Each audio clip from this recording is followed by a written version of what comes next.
You're listening to The Secrets of Doctor Who, where we discuss everything about the hit BBC series Doctor Who, and today we're discussing the 12th Doctor story, The Woman Who Lived. I'm Dom Bettinelli, and joining me today on the panel are Jimmy Akin. Hey, Jimmy. Howdy, Dom. And Father Cory Sticha. Hey, Father Cory. How's it going? Folks, remember to like The Secrets of Doctor Who on our Facebook page. We have facebook.com/Secrets of Doctor Who. You can retweet us on Twitter, where we're at SQPN, and be sure to leave comments wherever you find us and comment on the episodes as you see them, and we'll read them back as feedback in future episodes.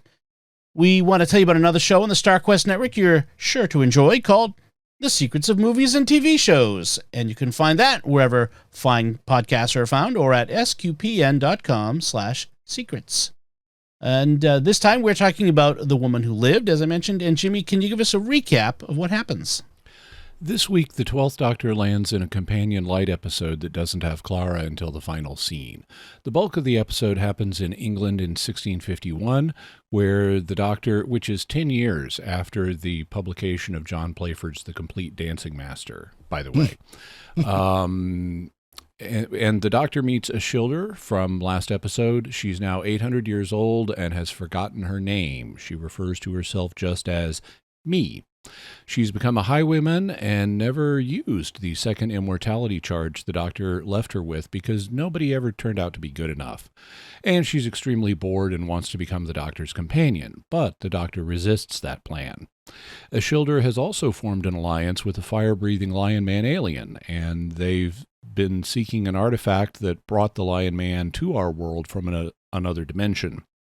The Lion Man has promised to take her with him and roam the cosmos if they get the artifact. The artifact also requires the death of a person to function, and Ashildr's okay with that. Another local highwayman, Sam Swift the Quick, is about to be executed, and the Lion Man and Ashildr plan to use his death to open a portal. But the Doctor uses the psychic paper to fake a pardon, so Sam Swift is pardoned, upsetting their plans. Ashildr then uses the artifact to kill Sam Swift, and the portal opens. Only the Lion Man betrays Ashildr, and people from his dimension start using special effects to attack the village. Realizing that she really does care about the people in the village who are about to be killed, Ashildr redeems herself. With the Doctor's guidance, she uses the second immortality charge to save Sam Swift, closing the portal. And the Lion Man's people then conveniently disintegrate him so that we don't need to worry about him anymore. Afterwards, the Doctor tells Ashildr to watch over the newly immortal Sam Swift. He explains that the reason he wouldn't take her on as a companion is that they're both immortals, and they need to be surrounded by short-lived people to remember the important things like the value of life. Ashildr's okay with this, and she says she'll be watching over the planet Earth and helping the people that the Doctor leaves behind. In the final scene, when Clara shows up, she shows the Doctor a cell phone selfie, and the Doctor sees Ashildr watching over Clara in the background of the selfie. The end. That's one of the longest recaps I think you've had to do in a while. There's a lot. Yeah, this one is pretty complex, yeah. Yeah. So let's start with overall first impressions. Father Cory? You know, there's parts of this I like. I mean, it's kind of fun. It's got some really fun parts. Some of the dialogue is really kind of snappy and kind of fun. I'm not a fan of Ashildr / me. I really have never been a fan of her. I like, actually, it's funny. So I missed the episode when we talked about the previous one. And I realized, I watched that in preparation for this, and, I actually enjoyed most of where she first appears, the episode where she first appears, until the very end where she becomes immortal. Well, of course, the problems with that continue into this one because she's still immortal and she's still kind of annoying. And so, like I said, there's a lot of this I liked, but it's just, if this was told with different characters involved, where she wasn't involved, I think it would have been a much better story and a very much more enjoyable story. But because she was the one that was involved, that it caused a lot more problems for me. How about you, Jimmy? Yeah, there is kind of a saccharine aftertaste, or an aftertaste to Ashildr that could be compared to the bitter aftertaste of saccharin. That I think she's better in this than she is in the previous episode she's in. She's more interesting as the Highwayman character, and So, there were substantial chunks of this I liked. What I don't like is Leandro, the fire-breathing lion man alien, who just becomes more annoying as time goes on. And there just seems to be no constraints to this character. He is, like when he shows up he's got a hood on, but it doesn't cover his face. And people don't instantly notice that he's a lion man and react the way you would expect 17th century people to react to an obvious lion man. And his fire breathing comes out of nowhere. If you're going to have someone literally breathe fire, they need to do that in their first scene, not halfway through the episode. So there are elements I like. I like the idea of the Doctor exploring what makes for a good companion. And I like the writers thinking about the value of the Doctor having short-lived companions, but his own history contradicts what he says to her about I don't want to take on a long-lived companion because I need the short-lived ones. He mentions they try to hang a lantern on it in this episode, or a lampshade. They, by pointing out he's traveled previously with Captain Jack, who's also immortal. Well, he became immortal after he'd kind of traveled with the Doctor a bit. The Doctor never traveled with Captain Jack much. So he was never a primary companion. He just was in a few episodes, got a few rides in the TARDIS, but it wasn't a long-term companionship. But the Doctor has traveled with a character just as long-lived as him, Romana, for multiple seasons. I was going to say, yeah. And we never got the sense that Tom Baker was losing his appreciation for the value of human life. So I don't think that I like conceptually that they're playing in these waters, but they didn't execute it in a way that's consistent with the show's own mythology. So, lots of agreement with both of you, by the way. Also, special effects attack the village, and they tell when we first see the special effects appearing in the vortex, someone says, "What are those?" And they're explained as being, well, they're going to be spaceships that are going to attack the village. Okay, then these spaceships were about a foot tall, and it was those tiny aliens from the Twilight Zone.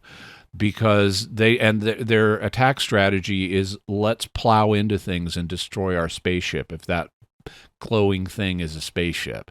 Those were not spaceships. Those were just special effects tearing up the village. And I've seen so many special effect attacks on villages. It's not really particularly interesting. Propane pops, propane explosion, special effect thingies, with people flying everywhere. And all the villagers decided running willy-nilly left and right. Okay, run to the left. Now run to the right. Run for cover and stay there. Right? I mean, you don't go find some place to hide. No, you just got to run around. What are we going to do? What are we going to do? Just run out of the village into the forest, whatever. But yeah, I was struggling with the quippiest way to talk about, to start my overall impression, which is it's either worst sequel to The Lion King ever, or that's pretty good. Or worst depiction of Aslan. I wasn't sure which one. Lion King. Yeah. So, and you forgot that also he's got glowy eyes. Yes. The glowy eyes. Right. Well, he's a cat. Wants. Yeah.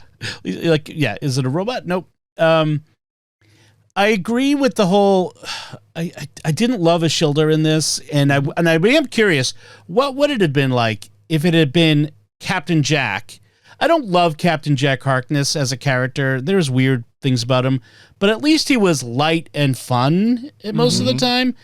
And Ashildr was really heavy and dark. Yeah, she's dark and gloomy.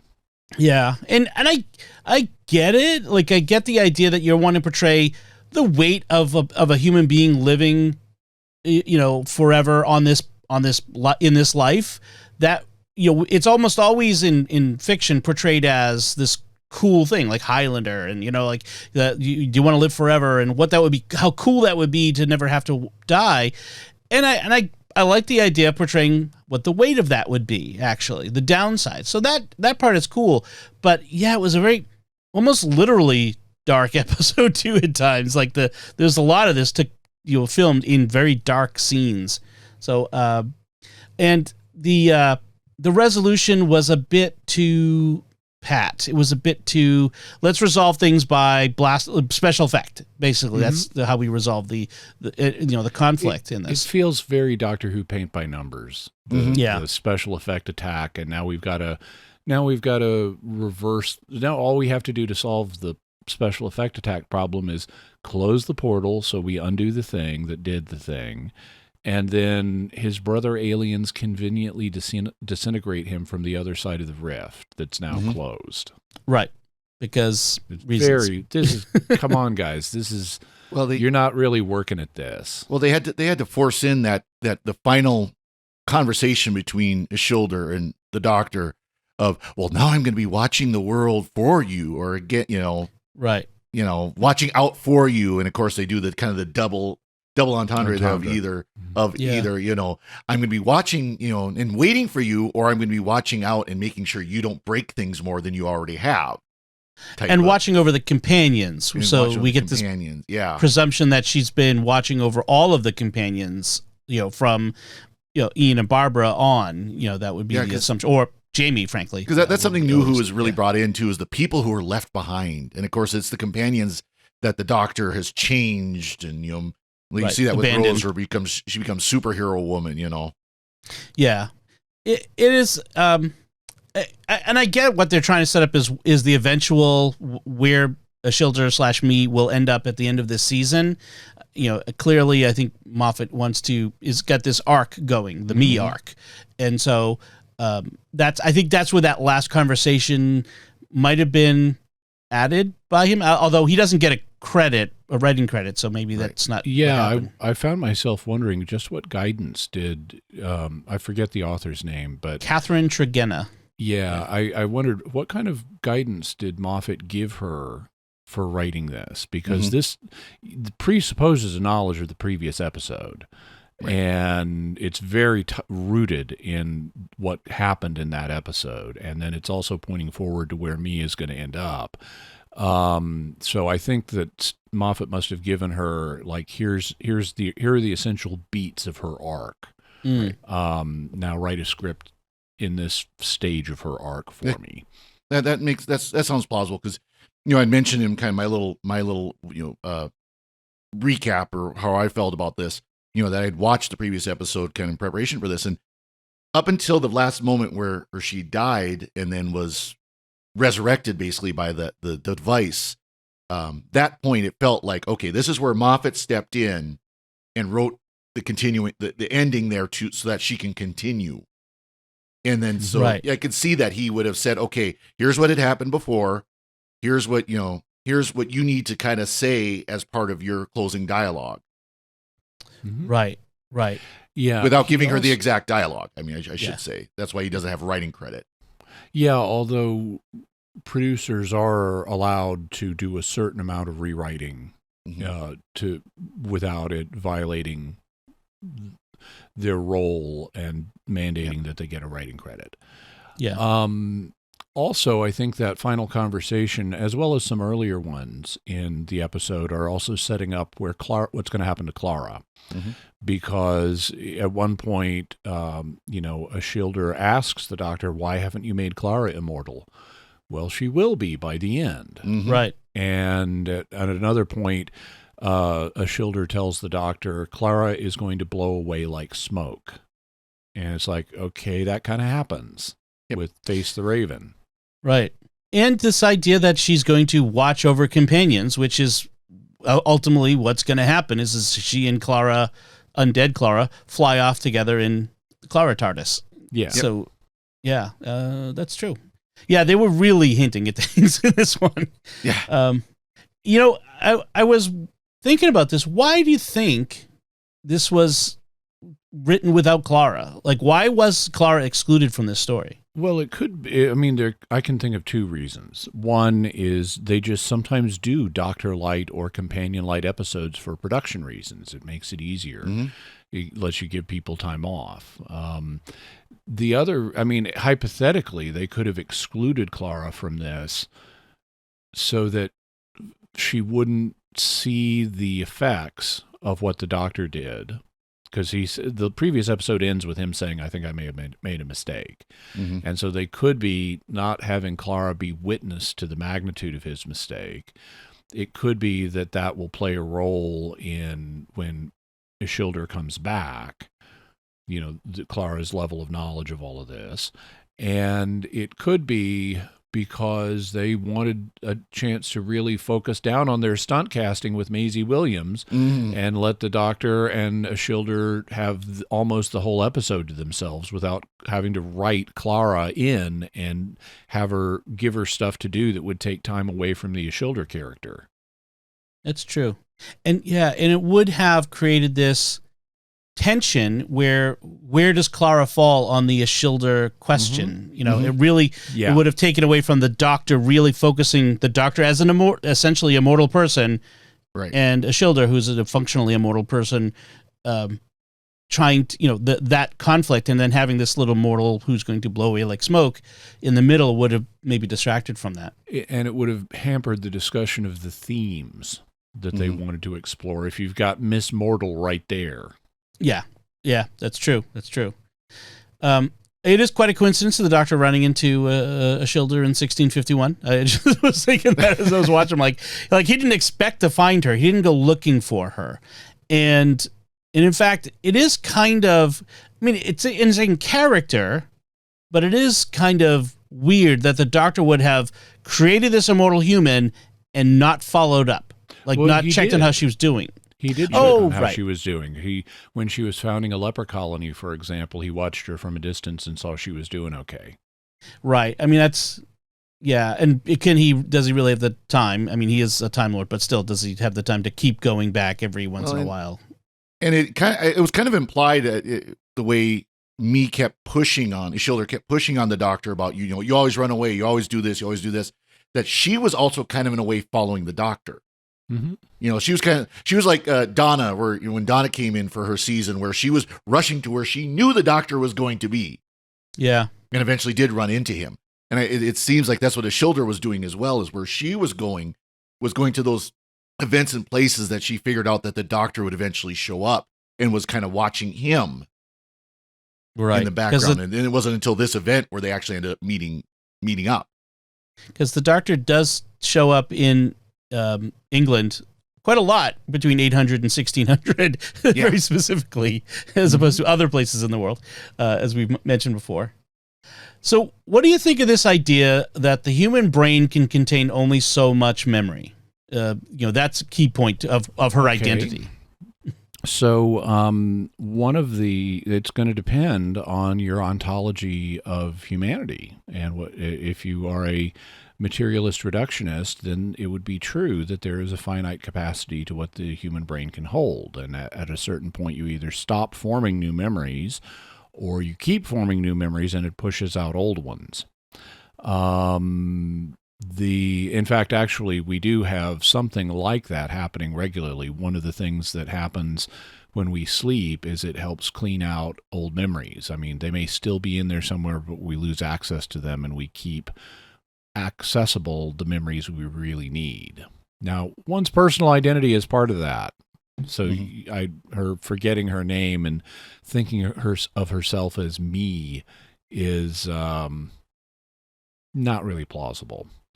But there are other ontologies, like maybe the human brain is not a computer that produces thought and has memory. Maybe it's a transducer for something that is non-material, and in which case it wouldn't be limited by memory formation, wouldn't be limited by the finite size of the brain. You might still have trouble accessing stuff that's not mirrored in the brain, but you may have a cloud solution where memories get stored in the cloud and not on your local hard drive. And there's actually been, in parapsychology and in physics, there has been a significant amount of thought devoted to the question of are we our brains, or is there something else that our brains are just transducing for us? So the soul, the ultimate cloud solution. Yeah, there you go. That's pretty. Yeah, I liked it because, I mean, there is a very materialist sense throughout this episode. This materialist idea that that existence is about the material world that we inhabit, and death is the end of everything. It's pointless. Well, this is modern Britain, Stephen Moffat. So yeah. By the way, speaking of modern Britain things, Catherine, what's her name, the writer, was not really having her dialogue be period appropriate.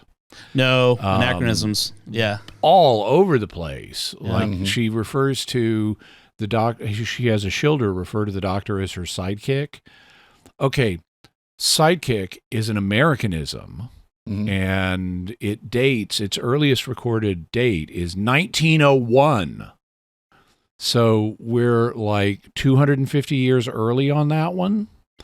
And then later she refers to Sam Swift the Quick. And by the way, since his last name is Swift and he's described as the Quick, it's like, I just find that funny. Oh, that's a clever one. The Doctor points that out, in fact, I think. He does. Well, it suggests overcompensation or something. Yeah, that's what it is. Yeah.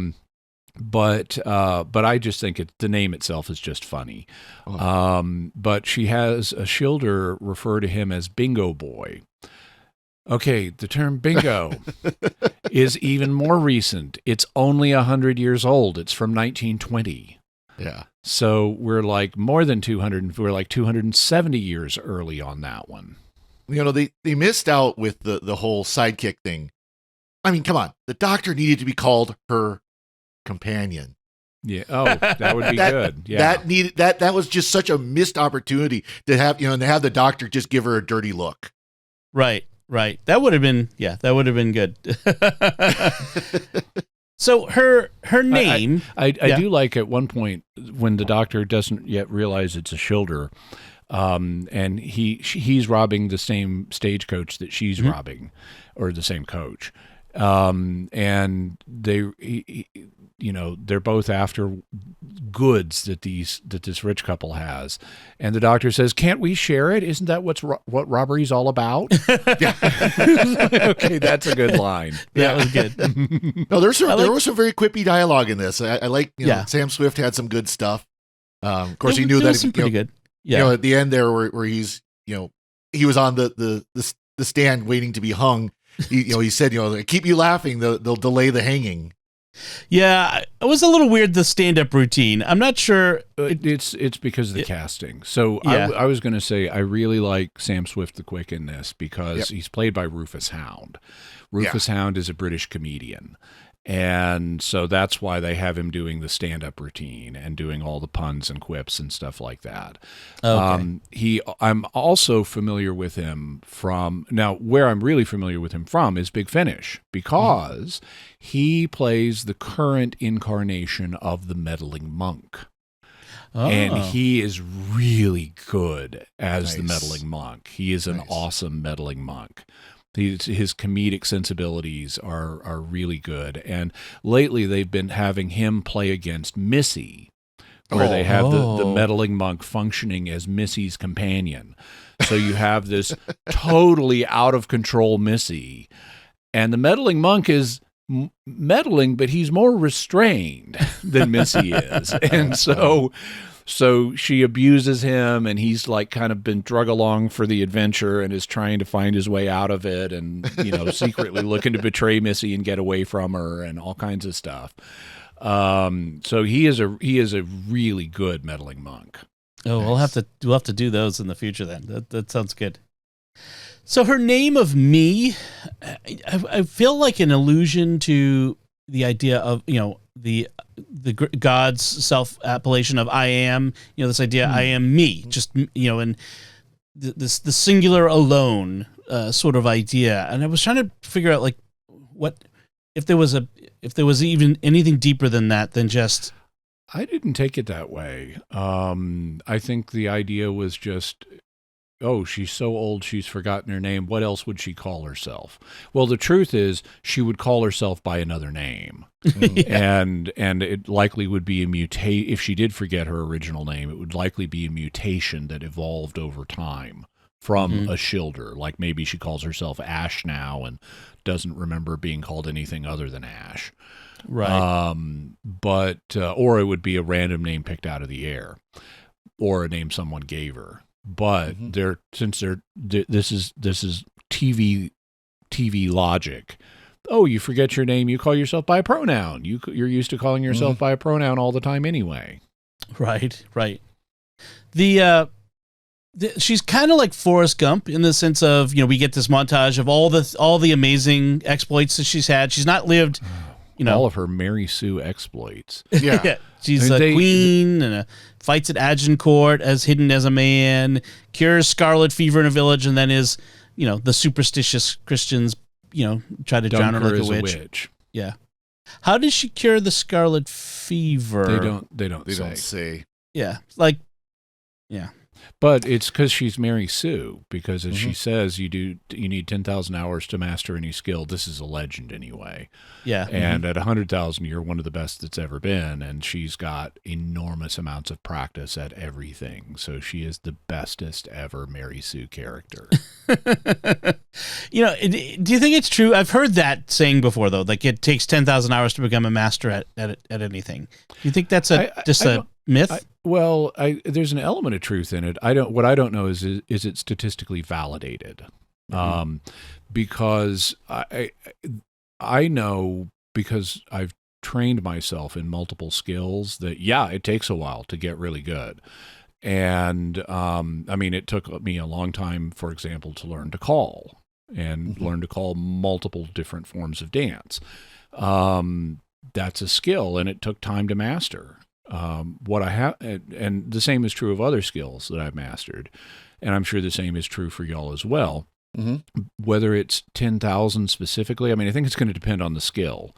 Yeah. Some skills are harder than others, but that number of 10,000 hours gets thrown around in literature. There's like a book that made that famous, and I don't know that that's a reasonable estimate. I think it really is going to depend. It's going to vary widely, and it's going to depend on what skill we're talking about. I think it's one of those numbers that's just, it's a big number that shows if you're going to really master a skill, it's going to take a long time. It's going to take practice. It's going to take effort. And there may be skills that, and we each have our strengths too. We have, someone might be better at, let's say, the logic required for computer programming. So they're going to pick up the programming skills very quickly, whereas someone who doesn't, it's going to take them much longer to develop that. Vice versa, someone who's more physical might be able to pick up the skills necessary for sport or, something like that, whereas someone who's not, that isn't quite as physical, it's going to take them longer. So I think it's obviously meant to be kind of a guideline of, you aren't going to become a master of anything by sitting down for 5 minutes and trying to do it. Yeah. It's going to take a long time. It's going to take effort. It's going to take sweat equity, to use that term, to figure it out. I've never heard that term, but okay. Oh, yeah. That means putting in the work. Yeah, putting in the work. I've inferred that from context. Yeah. So just as a point of comparison, if you worked at a skill 8 hours a day, so a third of a day, a third of your waking, half of your waking life, 10,000 hours would be equivalent to approximately 3.5 years of effort. So full-time job for 3.5 years. That sounds reasonable. For some skills, that sounds entirely reasonable. Right. For others, maybe not so much. Could be high. Yeah. Yeah. But it's certainly true. This is the reason I don't play video games, because I know they have interesting video games today. I know they have plots that can rival those of movies and TV shows and that are very creative and interesting. But in order to get good at playing video games, I would have to be bad at playing video games for a very long time. Yeah. And I have other things that I want to do with my time besides be bad at video games. So that's I haven't, as an adult, really played them. Back when I was playing them as a kid, they weren't as sophisticated as they are now. But just for time of life reasons, at this time of life, I don't want to spend endless hours being frustrated, being bad, because I didn't grow up with these games. That's actually brings another interesting point up, which is that in order to become that expert at 10,000 hours, there's going to be a lot of time where you're bad at something. And, sometimes being bad at, say, war Yep. could have a very bad result. So, yeah, that's an interesting idea. So at one point, the Doctor is talking about things that are going to be coming in her future, in Ashildr's future, and he mentions the Great Fire of London, and she says, "Oh, maybe I'll start it," because she's bored, and so she's looking for things to interest her. And he mentions that nope, the pteroleptals started that from the Fifth Doctor's time. The Visitation, that was the episode. One I didn't get to do, so that was I was on vacation when you guys discussed that. The two of us did it. Yeah. Yeah, but so because I was like pteroleptals, and so I went back and looked at that one. She does make an argument that the Doctor owes it to her to take her away from her existence and show her the universe, the galaxy. So she says he owes it to her basically to make her a companion because he made her into what she is. Which is a kind of argument that could be made for a lot of the different companions who have been changed by the Doctor in different ways. But what do you make of that argument? Her whole argument, I mean, half the episode was her, "You got to take me with you. You've got to take me with you. Get me out of here. I want to fly now. I don't want to wait till the 20th century to be able to do it." I really didn't think very deeply about it because it's just like, well, yeah, like you said, if the Doctor took everyone that he changed with him, the TARDIS, even as big as it is, would be full. Yeah.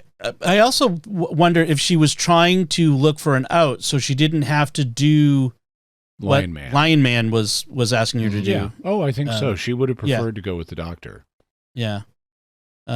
Yeah. I mean, I kind of agree with that.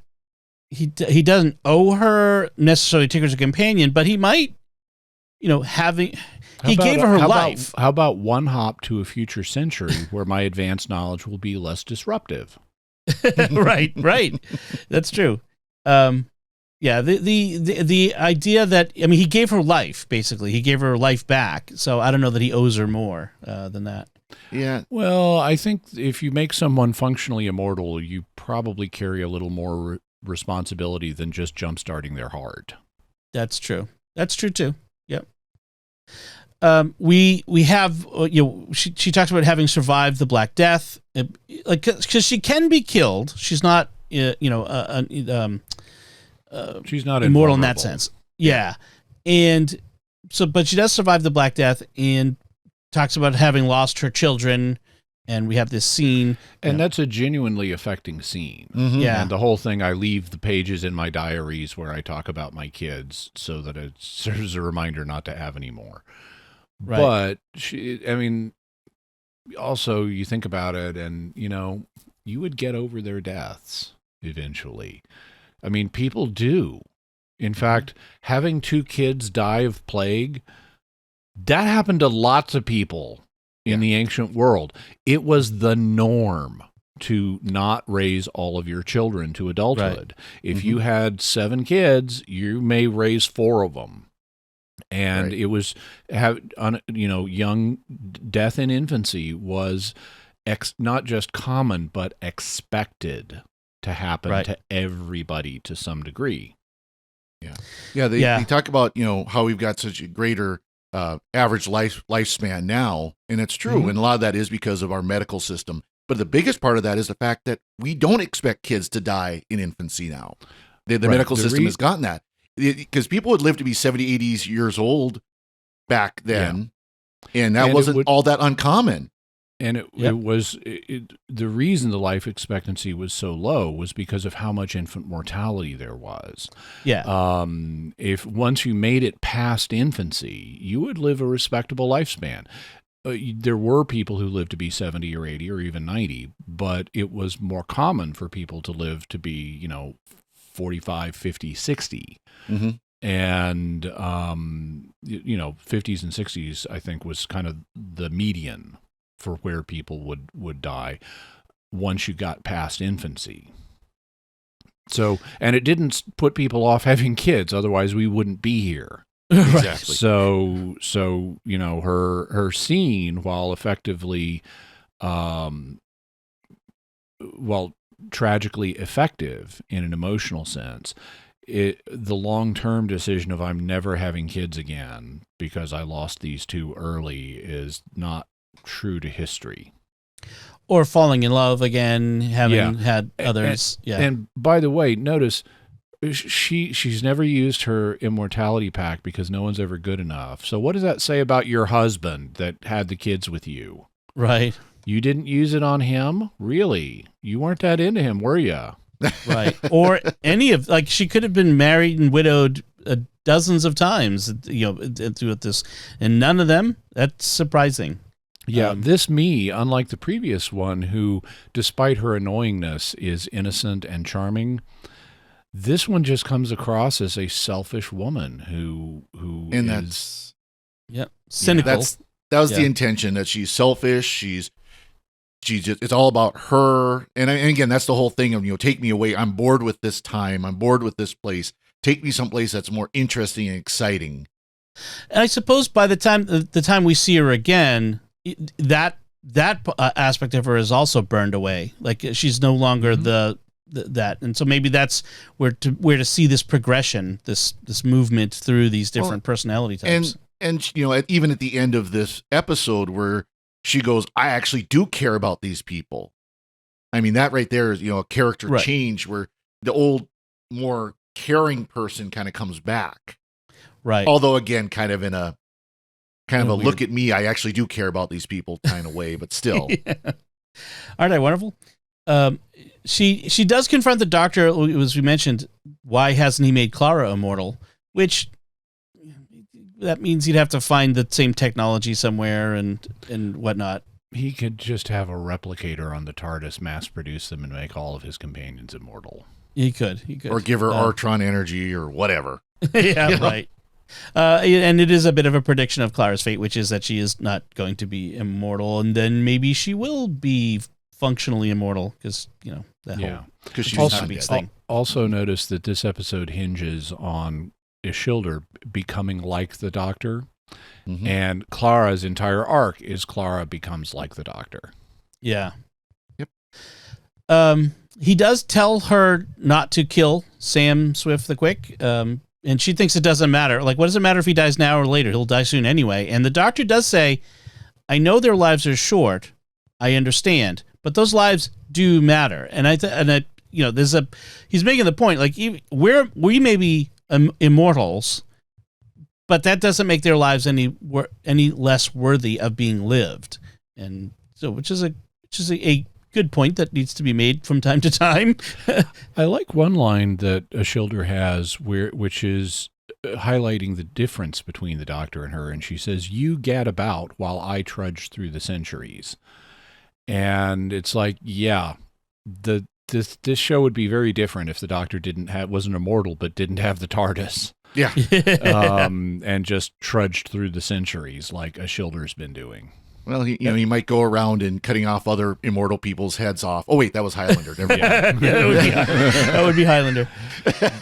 By the way, at 800 years old, Ashildr is older than many of the incarnations of the Doctor we've seen. I mean, so I haven't looked it up, and they've been inconsistent in New Who with regard to how old exactly the Doctor is, but she's almost as old as the seventh Doctor, or eighth Doctor.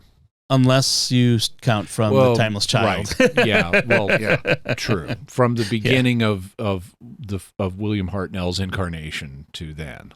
Yeah. So one of the things that's apparent in this is Ashildr is much more competent at pretty much most things in this episode than the Doctor is. He bumbles about a lot in this, which is actually a bit of a throwback. It sort of recalls the second Doctor in some ways, because the second Doctor was not super competent like a lot of New Who Doctors have been. So in one sense, it's a bit of a throwback. In another sense, it's a bit of a, I don't know, again, a little bit of a Mary Sue thing going on where, the new character gets to be better than the Doctor. And it's part of the comedy they try to use for Peter Capaldi's Doctor. Right. Yes, he does. Bumbling. He does bumble a bit. Of the new era Doctors, the one who didn't is 9. Mm-hmm. 9 and 10 did not bumble much, but then 11, 12, and 13 have all been bumblers. Yeah. I think it's a bit of the sort of the aesthetic of the age, like the main character who isn't the heroic, always competent type, but is flawed. Especially with the 12th Doctor. It's he stumbles onto this final solution.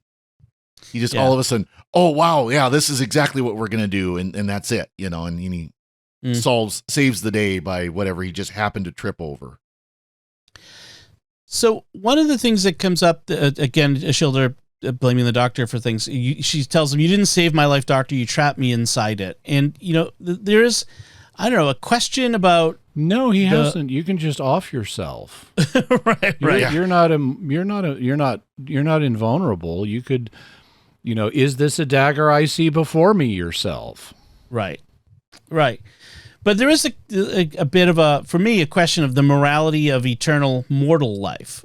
Because it's this idea of should we, and because there are people working today in the real world to create the singularity, to essentially have eternal mortal life where we never die, to stop aging and all that sort of thing. And I'm thinking, cool. Is this? Yeah, I mean, is that a moral thing to hope for? Is to never die? Yeah. I mean, it's not going to be practically possible to never die. Yeah. Because sooner or later there's going to be an accident. But to have an open-ended lifespan, there's nothing immoral about that. That was the original plan. Yeah. So there's nothing wrong with hoping for that or working towards that and seeing how much of it can be achieved. We've already achieved significant improvements, and there may be further improvements we can achieve. Because, I've seen some people say, we should not avoid heaven. I mean, heaven is our ultimate end. Oh, like I said, we'll get there anyway. It's sooner or later there's going to be an accident. Sooner or later the second coming's going to happen. But that doesn't mean you don't try to improve and extend people's health and lifespan in the short term. Mm-hmm. Yep. I mean, I think if you're talking about the issues of like uploading your consciousness into an AI type thing where, then you're just where you abandon your body and then you're dead. That's something completely different. But but the extending lifespan indefinitely would not be inherently bad because it won't be indefinite. There will still be a definite end, as Jimmy says. Right, one way or the other. You're going to trip over a rock somewhere and hit your head, and that'll be it. It doesn't Statistically matter what speaking, else you did. Eventually you will clutch yourself into the afterlife. And one thing I will, someone will murder you. Yeah, that'll take care of the problem. Sure. One thing I will ask. Okay, so Doctor reprogrammed the alien med pack with his sonic screwdriver. Why didn't he just take the sonic screwdriver and put it to her head and hit the button to turn it off? Right. Well, it's absorbed into. Well, yeah. I mean, but you can come up with any waves go through skin. Yeah. Well, I was gonna say, I don't know. It's something about it absorbed in her, but yeah. I mean, they could come up with any reason that it could work. I mean, it could. They created the idea in the first place. They could create a new way of turning it off. But you're right. He could have made her mortal again, which would be. Mm-hmm. But they want her for this end game of the arc, so that sort of thing. But yes, that is a bit of a hole where they could have had him figure out how to turn it off and let her be mortal. Not necessarily just kill her, but to let her live out a lifespan. the Doctor says at one point that immortals shouldn't travel together, which we, as I've already discussed, is dumb because he traveled with other Time Lords. But with the Mayflies, Susan as well, yeah. But they should travel with the Mayflies, which is how they refer to us, who know this life is fleeting and to make every second count. Which they actually set up with Sam Swift, because they make a point of how he's embracing life up to its end. He's still having fun. He's still having adventures, even when he knows he's about to be executed. He's still making the most of the situation. Right. Do we ever get a line of dialogue in Ashildr's next appearance of what happens to Sam? I haven't looked that up, but he doesn't appear again. Yeah. I mean, because the Doctor basically said that because he was right at the point of death, that it basically drained the battery of the device. Oh, so he's not immortal. He's just... Well, no. So they're playing it both ways here. The Doctor tells Ashildr first that that because of the situation he was revived, but is not going to be long-lived. And Ashildr then says to the Doctor, "Did you just make all that up?" And he says, "Yes." Right. And he's really going to be immortal, or maybe not. So they're being deliberately ambiguous about is he immortal or not. But we're left with the conclusion: the balance of evidence points to him being immortal, unless we're told otherwise in the future. So, opening the door for Rufus Hound to return as Sam Swift in the future. He kind of reminds me of, who is that Seventh Doctor pirate guy? Sabalon Glitz. Sabalon Glitz. That kind of reminds me a little bit of that. No. A little bit better, yes. I like Glitz, but... Not murderously psychotic. Right. And then there's a little bit of implication of, since they're the only two immortal humans, maybe they end up together, but they don't really go there, which is fine. I'm okay with that. But Ashildr does tell the Doctor, as we said, she'll look out for the people he abandons, and she says she'll be the patron saint of the Doctor's leftovers, which is an interesting turn of phrase. You know, one thing they did with Ashildr, so when we first meet her, she's using a man's voice, which she apparently spent 10,000 hours figuring out how to do.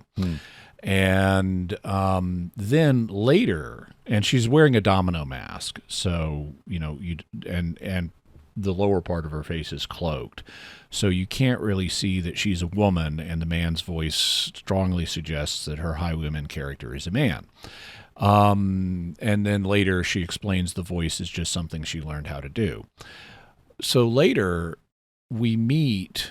So in Shakespeare, and other literature, but in Shakespeare, there's a tradition of women being able to pass as men, and this happens especially in comedies. But you have multiple Shakespeare plays where, like The Merchant of Venice, let's say, where you have women who are passing as men, and it's a trope in literature of the period. So I kind of thought Ashildr passing as a man sort of played into that, literary convention. It's like a callback because, to this thing that used to happen in literature all the time. But then when Ashildr meets Sam Swift the Quick, who thinks of her as the nightmare, as the highwayman persona that she's affected for herself, she doesn't switch to using the man voice. And she's not covering the bottom of her face, making it much more obvious that she's a woman. And even though they do have a line later where when she is Ashildr and she meets Sam Swift, he says, "You remind me of someone." Before that point, he seems to not realize that the nightmare is a woman. He still accepts her as a tiny man, and who just sounds and looks like a woman. Right. That is a bit of a hole in the plot there. Yeah, they could have fixed it just by looping her dialogue in that scene. That would be enough to communicate, okay, she's projecting the male persona now. That's why he believes her. They didn't have to make her look totally male, just like today's modern female actors in Shakespearean plays where women are pretending to be men don't look totally like men. Right. The audience will go along with it, and it would have communicated that she is projecting the male persona, and that's why he accepts her as a male. Right. So that brings us about to the end of the episode. Or any other final thoughts on this, Father Cory? Nothing here. How about you, Jimmy? So there's a nice bit kind of midway through where the Doctor is in a confrontation with Leandro. It's before the final confrontation, but the Doctor is provoking Leandro, and Leandro asks why, and the Doctor says, I just want you to attack first, then my conscience is clear. And Leandro says, of what? Of you. And it's like, okay, that fits the Doctor. We've seen that lots. The Doctor will provoke people into attacking so he can kill them. And that's how he salves his conscience. He's like, oh, I was attacked. It was okay for me to kill this person. I had to. Yeah, but you didn't have to provoke them into doing it. Right. Yeah. I like that he uses the psychic paper for something other than identification. He uses it to fake a pardon from Oliver Cromwell. I liked when the special effects are attacking the village. One man, instead of running away, is seen kneeling and praying. Oh, just very briefly as part of the scene as the camera pans by. I thought the color imagery they bring in is a little cheesy. They've got this artifact. It's called the Eyes of Hades, or the Eye of Hades. Hades being a reference to the Greek deity of the underworld. And when Ashildr slams the Eye of Hades into Sam Swift's chest, a ray of purple light comes out and opens up the portal, and someone says, "Purple, the color of death." It's like, isn't that normally black in Western societies and white in East Asian? Who is purple the color on Gallifrey or something? Well, it was Leandro that said it, so it must be his race. Purple is the color. Yeah. And then when Ashildr puts the immortality charge on Sam Swift's forehead and it sinks into him, the ray of light changes to white, and Leandro says, "The light of immortality." And I thought this color commentary was just a little cheesy. Literal color commentary. Yeah. All right. And now we have some listener feedback that we want to share with you. And this is from our recent discussion on The Dominators, the second Doctor story. And this comes from YouTube, where Robert Hawkins sends this. As far as when the Doctor's first trip to Dulcis happens, not necessarily. Seasons 1, 2, and 3 all end and don't segue into the next story directly, so his trip could have happened between those stories. I exclude Season 4 since Jamie doesn't remember the planet. I don't mind stories with a conservative view per se, but the problem here is that the portrayal of the Dulcians is so idiotically overdone as to be just as silly in the other direction as some of the Jodie Whittaker stories. This is a very, very poorly written story that just features two villains bickering and arguing over and over and over without going anywhere, a new monster you can't understand in the slightest, about as threatening as a box, a comically miscast Arthur Cox, easily the worst complete surviving Troughton by a mile, and probably tied with the Underwater Menace and the Space Pirates as the worst Troughton overall. Thoughts? Those are opinions, aren't they? Yeah. Okay. I mean, I think they're respectable opinions. I appreciate the idea. I'd have to go back and check to verify, but yeah, it could have happened between seasons, and there are other ways, to reconcile things like that. I agree. We've got loads of bickering between the two main dominators, and he didn't even mention their ridiculous shoulder pads, which is the thing that I find hardest to take about the Dominators. They just look so comical to me. I mean, the name Dominators, and they have these dominating shoulder pads. Yeah. They're just ahead of the time for the 80s fashion, I think. Yeah. We will conquer you by intimidating you with our shoulder pads.